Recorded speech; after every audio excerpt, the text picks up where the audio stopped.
Hello students, देखिए हम अब टॉपिक स्टार्ट कर रहे हैं फिजिक्स का। फर्स्ट कंसेप्ट है रोटेशनल डायनामिक्स। ठीक है, एक्चुअल में रोटेशनल डायनामिक्स में दो चैप्टर कंबाइन किए गए हैं। First is nothing but circular motion and rotational motion, because circular and rotational are interrelated, इसलिए सिलेबस में अभी अपडेट रखे दोनों को एक ही चैप्टर में मिक्स किया गया।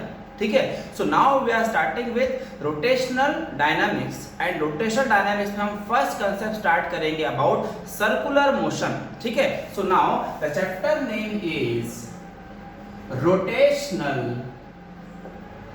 Dynamics.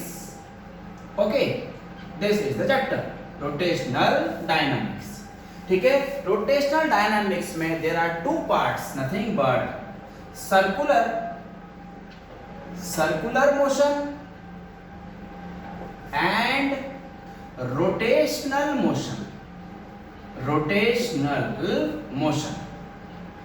Okay, circular and rotational. So first of all we'll deal with circular motion. तो circular motion क्या होता है? Very simple examples are there कि आप example के थ्रू समझ सकते हैं circular motion क्या है। Circular motion is nothing but motion, जैसे एग्जांपल देता हूं, जैसे motion of earth, revolution of earth is nothing but circular motion. Revolution of electron around the nucleus, circular motion. ठीक है, तो these all are about what? Circular motion है। So circular motion में ये पढ़ना है what is the definition of circular motion? The motion of a body along the circumference of a circle means circumference, ये नाम नया नहीं आप लोगों के लिए। क्या बोला मैंने? the motion of the body along the circumference of a circle is called as what? Circular motion. So this will be the first concept. What is circular motion? Motion of the body along the circumference of circle. See, मैं definition लिखने वाला हूँ। What is the meaning of circular motion? Okay, क्या बोलेंगे हम? Motion of a body along the circumference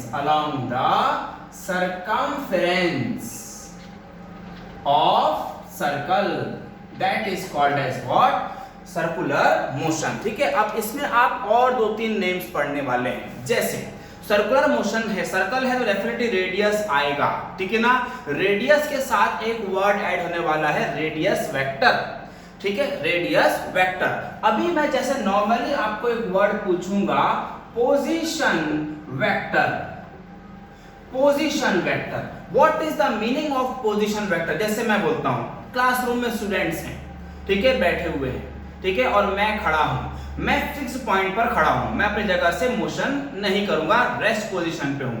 अब अगर मैं रेस्ट पोजीशन पे हूं तो हर एक स्टूडेंट मुझसे अलग अलग पोजीशन में है, सबका डायरेक्शन चेंज हो रहा है, कोई इस साइड है, कोई सामने है, कोई इस साइड है, बराबर। तो अगर मैं अपने थ्रू से एक लाइन ड्रॉ करूंगा to the position of the student, that will be called as what? Position vector. What is position vector? कि खुद से फिक्स्ड पॉइंट से अगर मैं एक वेक्टर ड्रॉन करता हूं जो पोजीशन डिटरमाइन कर रहा है उस स्टूडेंट की, that is called as what?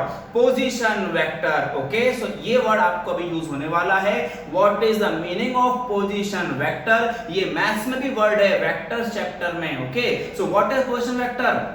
The vector drawn from fixed point to the position of the body is called as what? Position vector. ठीक है, हर एक स्टूडेंट का पोजीशन अलग अलग डायरेक्शन में है, मतलब डायरेक्शन चेंज हो रहा है, इसका मीनिंग वेक्टर आ गया। डायरेक्शन वर्ड आ गया, मतलब क्या आ गया? वेक्टर आ गया। तो पोजीशन वेक्टर के ऊपर ही एक नाम बना इस चैप्टर में, that is nothing but radius vector. Another topic was radius vector. Radius vector क्या है? अब थोड़ा सा डायग्राम ड्रॉ कर लेते हैं। देखिए, सी, मैं आपको बोल रहा हूं a circular motion, there is a circle having centre O। ठीक है, there is a body, nothing but this is the body at a distance R। इसको नाम देता हूं मैं P। ठीक है, एट अ डिस्टेंस r, ठीक है।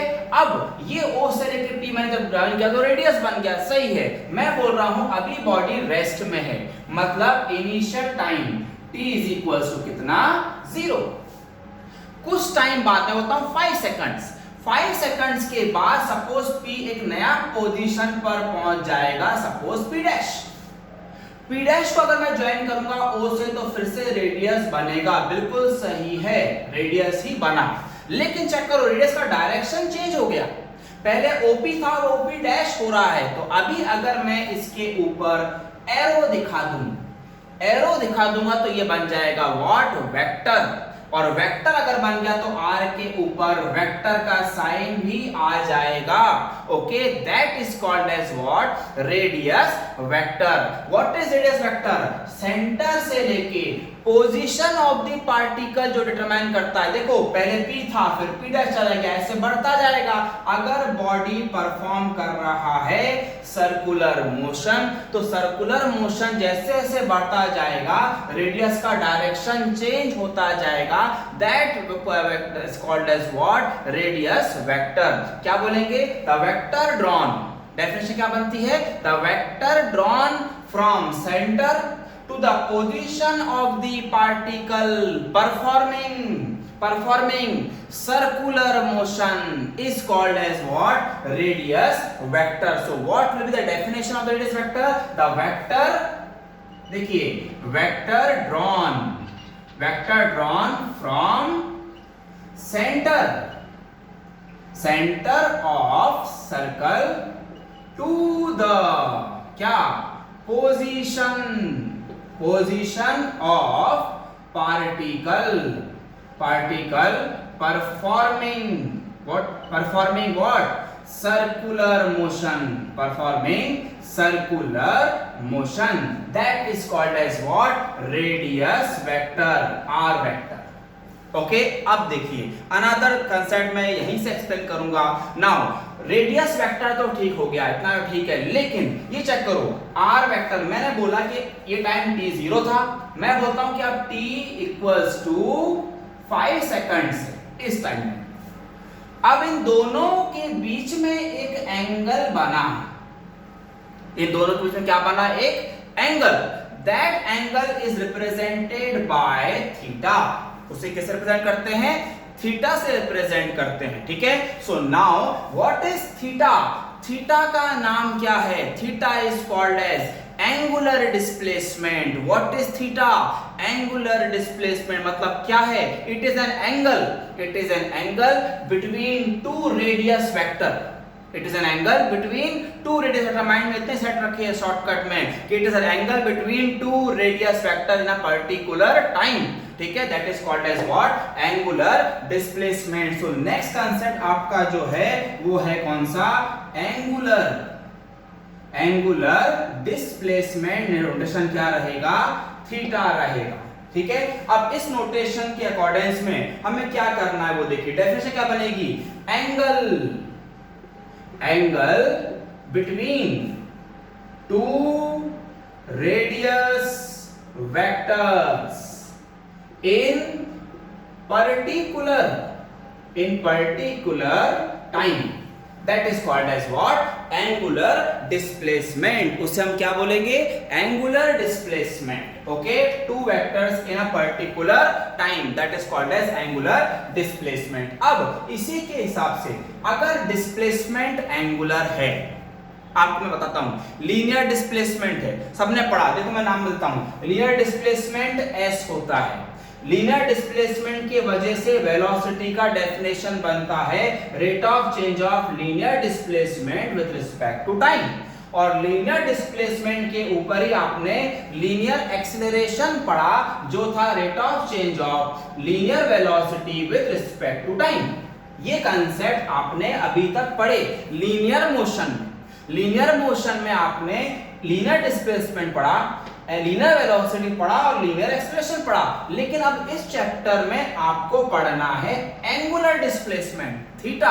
अगर डिस्प्लेसमेंट एंगुलर है तो वेलोसिटी भी एंगुलर ही रहेगा, तो उसके लिए v नोटेशन नहीं है, उसके लिए ओमेगा नोटेशन है। What is omega? Rate of change of angular displacement with respect to time. Displacement angular है तो वेलोसिटी भी एंगुलर है। So what is angular velocity? Rate of change of angular displacement with respect to time is called as angular velocity. उसके बाद acceleration linear था, इसमें rotational angular रहेगा, नाम आएगा alpha. Alpha will be the linear angular acceleration. तो formula क्या रहेगा? Rate of change of angular velocity with respect to time. ये कंसेप्ट आपके अभी लगने वाले हैं, देखिए समझा पैटर्न? लीनियर कंसेप्ट है और ये पूरा एंगुलर कंसेप्ट है। इसका नाम क्या रहेगा? Angular velocity. What is alpha? Angular acceleration. ठीक है, clear? Now from the figure एक कंसेप्ट और आपको आने वाला है, देखिए डेफिनेशन क्या लिखा था मैंने? Angle between two radius vectors. Okay, two radius vectors ये लिखा था मैंने, ठीक है? रेडियस वेक्टर्स, ठीक है? और ये कंसेप्ट आपको याद रखना है, linear velocity, angular velocity. Okay, so angular velocity का फॉर्मूला ये रहेगा d theta by dt, angular acceleration रहेगा d omega by dt।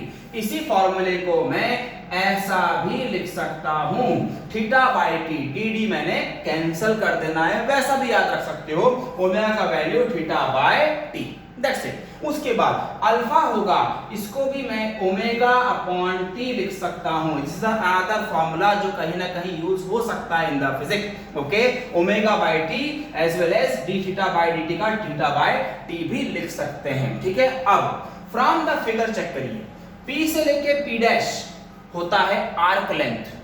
P से P डैश आपने नाम सुना होगा, 10th में आपने पढ़ा है concept arc length. What is arc length? मैं नोटेशन दे रहा हूं S।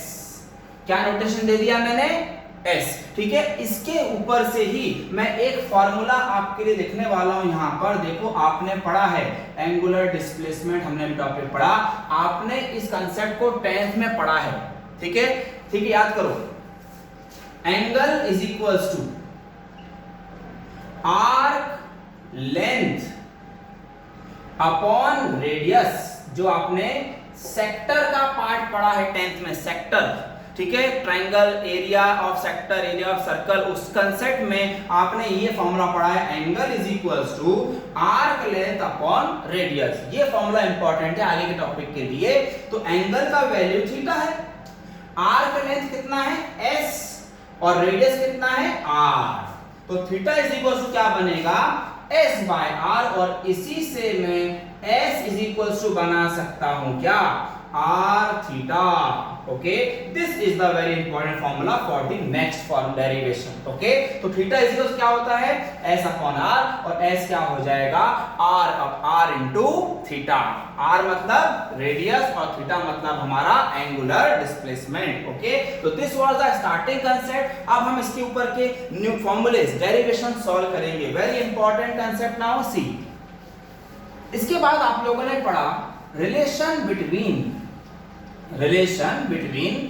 Linear and angular velocity. Very simple concept मैं आपको बता दूंगा, ध्यान से सुनना। सी, मैं आपको बता रहा हूं, another concept is relation between linear and angular velocity, ठीक है? Linear and angular velocity. इस कंसेप्ट में फॉर्मूला सिंपल लेंगे, आपको सबको पता है लीनियर वेलोसिटी का फॉर्मूला होता है ds by dt, मैंने अभी लिखा। और उसी के बाद क्या मैं ऐसा लिख सकता हूं, d dt ऑफ s का वैल्यू होता है r थीटा, हमने अभी यहां पर लिखा था, ठीक है? इन दोनों में प्रोडक्ट रूल लगाऊंगा, मैथ्स का प्रोडक्ट रूल। बहुत सिंपल सा फॉर्मूला है। यहाँ पे दो फंक्शन है r थीटा, तो आपको ऐसा लिखना है। r तो है, प्रोडक्ट रूल लगाने की जरूरत नहीं है वैसे। r रेडियस ऑफ सर्कल है जो कांस्टेंट होता है, कांस्टेंट वैल्यू डेरिवेशन के बाहर आ जाएगी, आंसर बनेगा r into D theta by dt। आपको मैंने अभी बताया था कि d थीटा बाय dt क्या होता है? Omega. So we can say what? v is equals to r omega, this is the relation between linear and angular velocity। तो आपने d theta by dt को ओमेगा लिखा है। उसके बाद अनदर कंसेप्ट देखो, ये तो ठीक हो गया, लेकिन अगर मैं बात करूं इन वेक्टर फॉर्म, देखो ये ऑब्जेक्टिव में कई बार आया है। इन वेक्टर फॉर्म अगर बात करें तो v वेक्टर अगर लिखेंगे तो आपको लिखना पड़ेगा omega vector cross r vector, this will be in vector form. उसके बाद एक और कंसेप्ट आपको बताता हूं इसी के ऊपर से, रिलेशन बिटवीन, शॉर्ट में बताऊंगा ताकि आपको डेरिवेशन थोड़ी सॉल्व करने हैं ऑब्जेक्टिव्स के लिए, आपको उससे माइंड में थ्योरी याद रखनी है, फॉर्मूले याद रखने हैं, उसके लिए मैं आपको शॉर्ट में बता दे रहा हूं कि आप इजीली फॉर्मूला कैसे डिराइव कर सकते हो अगर आप भूल जाओगे। तो relation between linear and angular acceleration करना है अब आपको, relation between linear and angular acceleration. तो फॉर्मूला यहीं से स्टार्ट करना है जो आपको अभी मिला, v is equals to r omega, v equals r में देखो मिला है, v linear velocity, omega angular velocity, r radius है। अब इस इक्वेशन क्या करना है, देखो differentiate with respect to t, derivate करना है विद रिस्पेक्ट टू टाइम, क्योंकि एक्सीलरेशन का डेफिनेशन जो होती है rate of change of velocity with respect to time, इसीलिए with respect to time derivate कर लो, we will get d dt of v is equals to d dt of r omega. अब d dt of r omega तो ठीक है, d by dt क्या होता है, rate of change of linear velocity with respect to time, मतलब a equals to, यहां से फिर से रेडियस कॉमन निकाल के d ओमेगा by dt कर दूंगा, तो we will get a is equals to r d omega by dt, सबको पता है, मैंने भी बताया था, angular acceleration a is equals to r alpha, this will be the answer, a is equals to what, r alpha। therefore अगर मैं vector form में लिखूंगा तो फिर से alpha vector cross r vector, this will be the answer। ठीक है, तो this was the relation between linear velocity and angular velocity and relation between linear velocity acceleration and angular acceleration. Okay, now ये तो हो गए दो concept हमारे, बहुत सिंपल फॉर्मूले हैं, बहुत इजी फॉर्मूले हैं और बहुत इंपॉर्टेंट फॉर्मूले इन द फिजिक्स। ठीक है, अब हम नेक्स्ट कंसेप्ट पे बढ़ेंगे। देखिए, now what about next concept is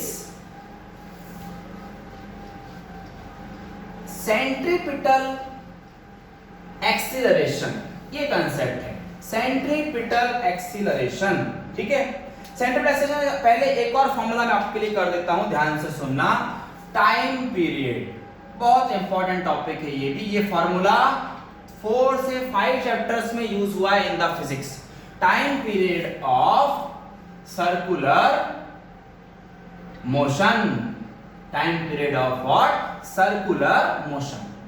What is the definition of time period? क्या होता है, time taken to complete one revolution. जैसे अर्थ का रिवॉल्यूशन 365 डेज, ये 365 डेज है, ये है time period. Revolution of tip of a second hand of a clock 60 seconds. Revolution of tip of a minute hand 60 minutes. Correct, ये है हमारा क्या, टाइम पीरियड। अब देखिए टाइम पीरियड के लिए मैं डायग्राम ड्रॉ कर लूं आपके लिए। सी सर्कुलर पाथ होने वाला है, ठीक है, सेंटर है O और ये हमारी बॉडी है P।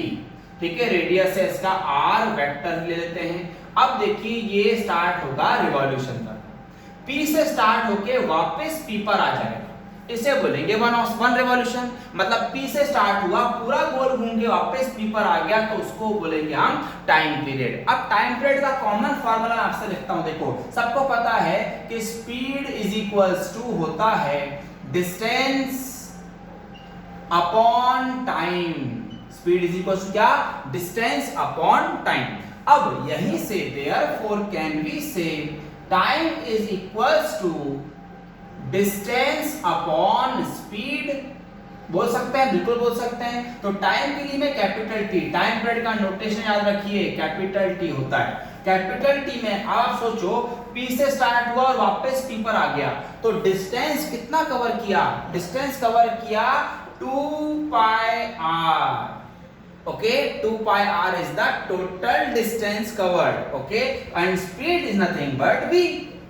तो 2 pi r ठीक है, in place of v can we use r omega. अभी आपने प्रूव किया, correct, r omega. So r यहां से कैंसल होगा. We will get capital T is equals to 2 pi by omega. मतलब यहां से ओमेगा इज इक्वल्स टू आपको फॉर्मूला बन रहा है 2 pi by T. Very important formula for the physics. Okay, 2 pi R 2 pi by T. अब मैं आपसे एक और चीज पूछता हूं, बट आप सबको पता है ये वर्ड याद करिए, फ्रीक्वेंसी. फ्रीक्वेंसी मतलब n is the reciprocal of time period. Frequency क्या होता है? Reciprocal of time period. पता है हमें फ्रीक्वेंसी. अब देयरफॉर अगर फ्रीक्वेंसी n = 1/t है तो ओमेगा का एक और फॉर्मूला आएगा. 1/t की जगह मैं n लिख के फॉर्मूला बनाऊंगा 2 पाई n. क्या बनाएंगे? 2 पाई n. This will be the another formula for what? Omega. Omega के दो फॉर्मूले बहुत इंपॉर्टेंट हैं. ओके, नाउ अब हम आगे बढ़ रहे हैं नेक्स्ट कंसेप्ट में. ध्यान से सुने. Next concept, another value. अब मैंने जैसे आपको बोला सेंट्रीपिटल. Centripetal acceleration. सेंट्रीपिटल का मीनिंग होता है टुवर्ड्स सेंटर. सेंट्रीपिटल का मीनिंग ही क्या है? Towards centre. जैसे मैं आपको एग्जांपल देता हूं. देखो, मैंने बोला कि मुझे एक ऑब्जेक्ट को, यह ऑब्जेक्ट है, इसे मुझे सर्कुलर मोशन परफॉर्म करवाना है. तो मैं जैसे इसको थ्रो करूंगा तो थ्रो करते बराबर ये हवा में आएगा और ये गोल घूमे रहेगा. Possible? Not at all possible. बराबर ऐसा मैजिक में ही मैजिक से ही हो सकता है कि मैंने इसको फेंक दिया हवा में और ये मेरे सेंटर पे गोल घूमने लगा. पॉसिबल है? नहीं है. लेकिन अगर मैं एक स्ट्रिंग बांधूं और स्ट्रिंग बांध के इसे गोल घुमाऊं तो ये गोल जरूर घूमेगा. मतलब जब तक बॉडी सेंटर से बाउंडेड नहीं होती, बॉडी सेंटर से बाउंडेड नहीं होती, तब तक वो सर्कुलर मोशन परफॉर्म नहीं करता. स्ट्रिंग बांध के घुमाऊंगा तो मेरा हाथ सेंटर हो गया, फिक्स्ड पॉइंट हो गया और ये बॉडी अब सर्कुलर मोशन परफॉर्म करेगी. बराबर. मतलब जब तक बॉडी बाउंडेड नहीं होती तब तक सर्कुलर मोशन पॉसिबल नहीं है. और ये जो बाउंडिंग फोर्स है, जो बाउंड करके रख रहा है, that force is called as what? Centripetal force. Centripetal मतलब टुवर्ड्स सेंटर. सेंट्रीपिटल का मीनिंग ही क्या है? Towards centre. Okay, towards centre, that is called as centripetal force. ठीक है. अब सेंट्रीपिटल तो हो गया, सेंट्रीपिटल फोर्स है तो सेंट्रीपिटल एक्सेलरेशन भी आएगा, क्योंकि सबको पता है कि फोर्स का फॉर्मूला मास इनटू एक्सेलरेशन होता है. तो अगर सेंट्रीपिटल फोर्स फाइंड आउट करना है तो मास तो बॉडी का कांस्टेंट रहेगा, भले ही उसको कैसे भी गोल घुमाओ या सीधा फेंक दो, मास कांस्टेंट है. लेकिन एक्सेलरेशन भी सेंट्रीपिटल हो जाएगा. हमें क्या फाइंड करना है? पहले सेंट्रीपिटल एक्सीलरेशन फाइंड आउट करना है. Okay, clear. अब सुनिए सी आगे कंसेप्ट. तो मैं नेक्स्ट कंसेप्ट स्टार्ट कर रहा हूं आपका, सेंट्रीपिटल एक्सीलरेशन. शॉर्ट में डेरिवेशन खत्म करेंगे. Centripetal acceleration symbol will be ACP. Centripetal का another name radial acceleration. Centripetal का another third name linear acceleration. So centripetal अगर बोल दिया तो रेडियल भी वही है और लीनियर भी वही है. ठीक है. अब ध्यान से सुने, मैं शॉर्ट में समझाऊंगा डायग्राम वगैरह सब कुछ आपको, तो ध्यान से सुनो. अभी मैं बोल रहा हूं कि एक पर्टिकुलर बॉडी है जो सर्कुलर पाथ में घूम रही है. ठीक है. तो अभी मैं इसको x एक्सिस और y एक्सिस के अकॉर्डेंस बनाऊंगा. ये हमारा x एक्सिस और ये हमारा y एक्सिस. अब जो बॉडी है वो एक पर्टिकुलर पॉइंट P पर है. P पर है 2 डायमेंशन में, तो इसके कोऑर्डिनेट रहेंगे x एंड y. और ये हमारा ओरिजिन O से लेके P में ज्वाइन कर दूंगा, जो बन जाएगा रेडियस, नथिंग बट r. और अगर मैंने एरो दे दिया तो ये बन जाएगा r वेक्टर. क्या बन जाएगा? R vector. ठीक है, अब मैं पॉइंट पी के कोऑर्डिनेट्स को प्रोजेक्ट कर रहा हूं ऑन द कोऑर्डिनेट एक्सिस। एक आ गया और एक वाई एक्सिस पर चला गया। अब मैं नाम देता हूं इसको m और ये नाम देता हूं n। o से लेके m आप सबको पता है क्या है? x। o से लेके n आपको पता है क्या है? y। अगर ये y है तो डेफिनेटली ये भी y होगा। सही है, ये भी y होगा। तो अभी मैं वेक्टर साइन में शो करना चाहूं तो OM वेक्टर और MP वेक्टर, तो इनके ऊपर मैं साइन दे दूंगा किसके? वेक्टर के। और चेक करो जो एंगल बना है that angle is nothing but theta. That angle is nothing but what? Theta। और ये बॉडी एंगुलर वेलोसिटी ओमेगा से घूम रहा है। It is performing circular motion with a velocity omega। ठीक है, omega is the angular velocity. Clear? Yes और no? अब मैं डायग्राम को मॉडिफाई करता हूं। देखो हम अभी इसमें triangle law of vector addition लगाएंगे। कौन सा लॉ लगाएंगे? Triangle law of vector addition. सबने 11th में कांसेप्ट पढ़ा है। OPM एक ट्रायंगल है तो R वेक्टर की वैल्यू x प्लस वाई होगी। ये सिंपल सा कांसेप्ट है, मैं लिखूंगा बोर्ड पर। अभी थोड़ा सा और समझ लो एक चीज। मैं आपको बोलता हूं, मैंने एक फॉर्मूला लिखा था, याद करो। Omega is equals to theta by T, ये लिखा था। तो मैं यहां से theta is equals to omega T कर सकता हूं। करेक्ट है। और मैं इसी में अब मैं डायग्राम में आ जाऊंगा। देखो यहां पर थ्योरी में, तो मैं आपसे बोलता हूं इन ट्रायंगल OPM अगर मैं आपसे पूछूं कि एक काम करो मुझे साइन थीटा का वैल्यू बताओ, तो आप क्या बोलोगे? Opposite upon hypotenuse. तो अपोजिट में देखो थीटा का अपोजिट कौन है? y, और हाइपोटेन्यूज कौन है? r। y by r। अब आप सोचोगे कि सर वेक्टर कहां चले गए? तो ट्रिग्नोमेट्री अगर लग गई है तो वेक्टर साइन बीच में नहीं आता, सिर्फ और सिर्फ वैल्यू आएगी y बाय r। ठीक है, इस कंसेप्ट से मैं y इज इक्वल्स टू क्या लिखा सकता हूं? r sine theta. और थीटा की जगह पर मैं क्या लिख सकता हूं? Omega t. मतलब y का वैल्यू आ गया r sine omega T. This is the value of y। इसी तरह मैं ट्रिग्नोमेट्री लूंगा अभी क्या? cos theta is equals to, cos theta मतलब adjacent upon hypotenuse. So we can write x by r। x by r लिखोगे तो आपको x मिलेगा क्या? r cos theta. Therefore x is equals to r। cos theta की जगह आप लिख दोगे क्या? Omega t. तो चेक करिए हमारे पास x और y का वैल्यू है। इसका वैल्यू आ गया अब हमारे पास x और y का। अब मैं लगाऊंगा बाय विच लॉ? मैंने अभी नाम लिया था, by triangle law of vector addition. Triangle law of vector addition. इस ट्रायंगल के लिए मैं फॉर्मूला यूज कर सकता हूं क्या? r vector. अब मैं वेक्टर यूज करूंगा। r vector is equals to, देखो आपने पढ़ा था xi प्लस yj। ij क्या है? x एक्सिस का unit vector i, y axis का यूनिट वेक्टर j, इसलिए xi और yj लिखा।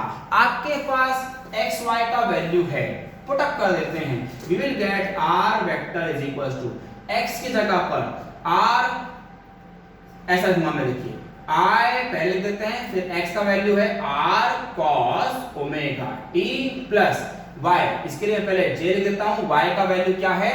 r sin omega t। This is the very important equation r vector.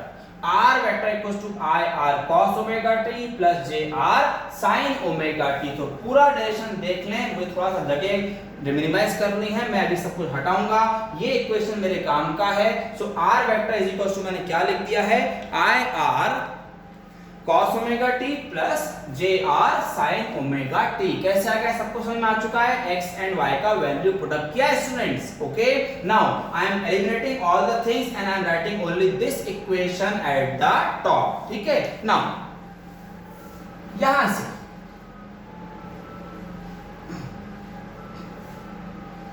देखिए हमारे पास आर वेक्टर जो आया मैं यहां लिख देता हूं, R vector is equals to I R cos omega T plus J are sine omega T. This will be the equation first. ठीक है, अब हम आगे बढ़ेंगे अनदर केस में, ध्यान से सुने। सी, अब मुझे निकालना है एक्सेलरेशन। एक्सेलरेशन निकालना है तो वेलोसिटी का होना जरूरी है।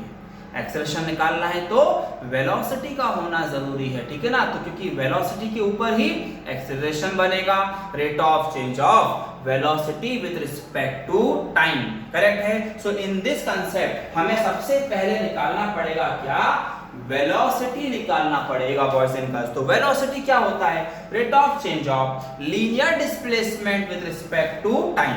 तो हमें आर वेक्टर का ही यूज करना है। क्यों, O से लेके P ये है आर वेक्टर, डायरेक्शन चेक करो, लीनियर डायरेक्शन कैसा है, लीनियर। सो इसीलिए अब मैं लिखूंगा देयरफॉर, अब हमारा V वेक्टर क्या बनेगा, V वेक्टर बनेगा dr वेक्टर बाय dt, मतलब rate of change of linear displacement with respect to time. अब मैं r वेक्टर का वैल्यू यूज कर रहा हूं। r वेक्टर है हमारे पास i are cos omega T plus J are sine omega T.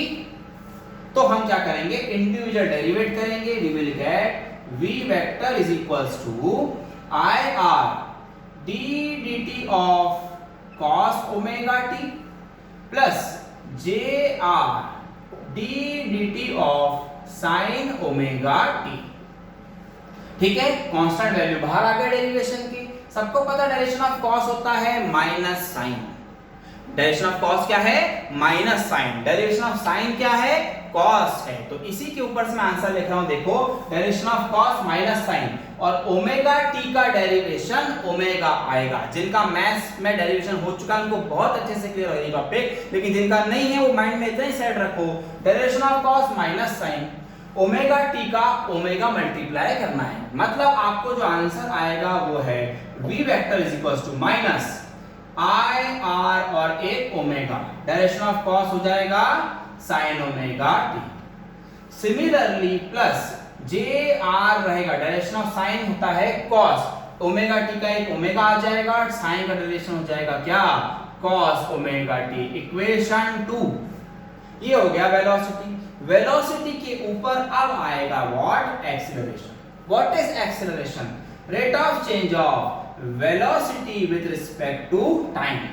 Rate of change of what, velocity with respect to time. इसके ऊपर से हम पुट अप कर सकते हैं क्या, d dt of v vector का पूरा value minus I are omega sine omega t plus J are omega cos omega t।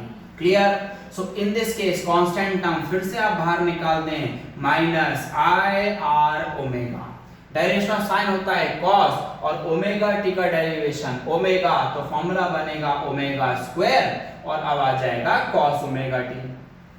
फिर से cos का डायरेक्शन होता है माइनस साइन, ओमेगा t का एक ओमेगा, तो आंसर बनेगा minus J are omega square sine omega T. Clear. अब यहां से कुछ टर्म कॉमन निकालते हैं, तो देखो हमारा ए वेक्टर बन रहा है, मैं अभी माइनस ओमेगा स्क्वायर कॉमन निकाल रहा हूं, जो अंदर बचेगा वो लिख रहा हूं, देखो I R cos omega T plus J are sine omega T. अब चेक करो ये जो आंसर आया, चेक करिए हमारा इक्वेशन 1, हमें ये कौन सा वैल्यू मिल गया, इक्वेशन 1 मिल गया, omega square R vector. Check करिए आर वेक्टर का वैल्यू कहां से यूज किया मैंने, ये फ्रॉम 1 यूज किया। Clear boys and girls. So this is the equation of centripetal acceleration, इसको बोलते हैं एसीपी। अब डायरेक्शन वाइज चेक करो, इस फॉर्मूले में वेक्टर साइन ए पर है और आर पर है, ओमेगा पे वेक्टर साइन है ही नहीं, तो वो तो कांस्टेंट टर्म है। माइनस साइन बीच में लगा है, माइनस साइन क्या इंडिकेट करता है वेक्टर में, डायरेक्शन। इसीलिए आप चेक करो O से P जाना था आर वेक्टर, और अगर अगर ACP उससे अपोजिट में है तो वो आएगा P से O, मतलब टुवर्ड्स सेंटर, इसलिए उसको नाम दिया जाता है क्या, सेंट्रीपिटल एक्सीलरेशन। और अगर मैं बात करूं सिर्फ इन मैग्नीट्यूड, अगर मैग्नीट्यूड की बात करेंगे तो फॉर्मूला बनेगा ACP is equals to omega square r. This will be the formula for what, magnitude only, जिसमें से नेगेटिव साइन हट चुका है boys and girls. Okay, this was the main concept. अभी कुछ फॉर्मूले, 2-3 फॉर्मूले और बचे हुए जिसे मैं मॉडिफाई करके लिखूंगा, ध्यान से सुने। अब इसके बाद हम फॉर्मूले को थोड़ा सा मॉडिफाई और करेंगे। पहला फॉर्मूला तो ये मिल गया हमें कि ACP होता है ओमेगा स्क्वायर r, ये है फर्स्ट फॉर्मूला, इंपॉर्टेंट फॉर्मूला। उसके बाद इसी को मैं ऐसा लिख सकता हूं, क्या देखना, ओमेगा r इंटू ओमेगा, है ना, ओमेगा स्क्वायर आ जाएगा वापस। अब सबको पता है ओमेगा r क्या होता है, तो बताओ ACP is equals to r omega, हमने अभी प्रूव किया था V बराबर है, this will be the second formula. Clear, क्योंकि हमने, मैं यहां लिख देता हूं, हमने ये प्रूव कर चुके हैं पहले ही, V is equals to r omega, ये पहला डेरिवेशन ही प्रूव हो चुका है, तो r ओमेगा की जगह मैंने भी लिख दिया। एक और फॉर्मूला मॉडिफाई कर सकते हैं, ACP is equals to V रहने दो, ओमेगा की जगह क्या मैं V बाय R लिख सकता हूं, बिल्कुल लिख सकता हूं। तो एक और फॉर्मूला आएगा, nothing but ACP is equals to V square by R, this will be the third formula. Okay, so this is how we are taking the 3 formulas of ACP, centripetal acceleration. Clear? This was the derivation of centripetal acceleration. अब इसी के बाद एक और concept सामने आता है, centripetal acceleration है तो डेफिनेटली सेंट्रीपिटल फोर्स भी है। सेंट्रीपिटल फोर्स जब तक बॉडी को नहीं मिलेगा तब तक बॉडी सर्कुलर मोशन परफॉर्म नहीं कर सकती।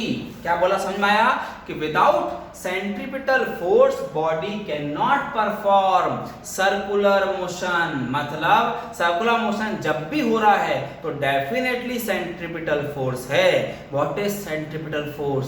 The force necessary to perform circular motion and which is directed towards centre, towards center of the circle, that is called as what, centripetal force। अब central force का formula क्या होगा, देखिए, centripetal force, centripetal force का formula, symbol is FCP, formula है mass into acceleration, तो acceleration भी centripetal होगा।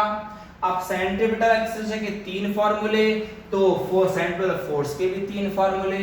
कंसेप्ट आएगा M, ACP की जगह मैं लिख सकता हूं पहले formula omega square r, check करो, this will be the first, ACP का omega square r। Second formula mass, तो ठीक है, ACP का थर्ड वैल्यू होता है V omega, this is the second formula. And third formula is mass, as it is in place of ACP we will write V square by R, this will be the third formula। Okay, now ये है हमारा centripetal force का concept. अब इसी के ऊपर से एक और नाम सुना होगा आप लोगों ने, सेंट्रीफ्यूगल फोर्स। क्या नाम सुना है? Centrifugal force. बहुत इजी है, सबने फील किया होगा, मैं फिर भी एक एग्जांपल देता हूं। देखो, आपने वो एक झूला आता है हॉरिजॉन्टल, गोल घूमता है, कप के फॉर्म में रहता है, हॉरिजॉन्टल मोशन घूमता है, ठीक है ना। अगर आप उसमें बैठे हुए हो और वो स्पीड में घूमना स्टार्ट किया तो बताओ वो सर्कुलर मोशन परफॉर्म कर रहा है तो डेफिनेटली सेंट्रीपिटल फोर्स है। लेकिन जब हम रोटेट होते हैं, बहुत स्पीड में रिवॉल्व होते हैं, तो हमारी बॉडी आउटवर्ड बैंड होती है, आउटवर्ड बैंड होती है। वो जो बैंडिंग ऑफ फोर्स मिल रहा है हमें, वो हमें बाहर की तरफ खींच रहा है। अगर हम हाथ छोड़ के खड़े हो गए तो डेफिनेटली आप आउटवर्ड फेंका जाओगे, आउटवर्ड। तो वो जो आउटवर्ड फोर्स है वो है सेंट्रीफ्यूगल फोर्स। क्या है? Centrifugal force. जैसे कार का एग्जांपल बहुत कॉमन होता है, सभी स्टूडेंट, सभी टीचर्स देते हैं कि कार चल रही है, आप कार चला रहे हो, ड्राइव कर रहे हो, कार ने एक सडन टर्न ले लिया, आपने सडन टर्न किया तो आपकी बॉडी आउटवर्ड बैंड हो जाएगी। बराबर। स्लोली टर्न ले रहे हैं तो डेफिनेटली आप आराम से निकल जाओगे, लेकिन आपने सडनली टर्न लिया, स्पीड में टर्न लिया, सर्कुलर मोशन परफॉर्म किया है, तो आपकी बॉडी आउटवर्ड बेंड हो जाएगी, और वो जो आउटवर्ड बेंडिंग फोर्स है वो है हमारा सेंट्रीफ्यूगल फोर्स। ओके, तो centrifugal force is nothing but an imaginary force, pseudo force जिसे बोलते हैं। ठीक है, तो अब हमें क्या बोलना है, देखो centrifugal FCF is exactly equals to FCP। दोनों इक्वल होते हैं, स्लो है तो सेंट्रीफ्यूगल भी स्लो है, सेंट्रीपिटल फास्ट है तो सेंट्रीफ्यूगल भी फास्ट है, दोनों भी इक्वल होते हैं, बट दोनों का डायरेक्शन अगर मैं वेक्टर साइन लगा दूं तो बीच में साइन लाना पड़ेगा क्या, माइनस। समझ में आया, मतलब centrifugal is exactly equal to centripetal but opposite in direction and followed by the minus sign. This is called as what, centrifugal force. It is nothing but pseudo force, nothing but imaginary force. Okay, clear everybody? तो यहाँ के बाद अब हम next concept पे बढ़ रहे हैं हमारे। Now see what with the next concept.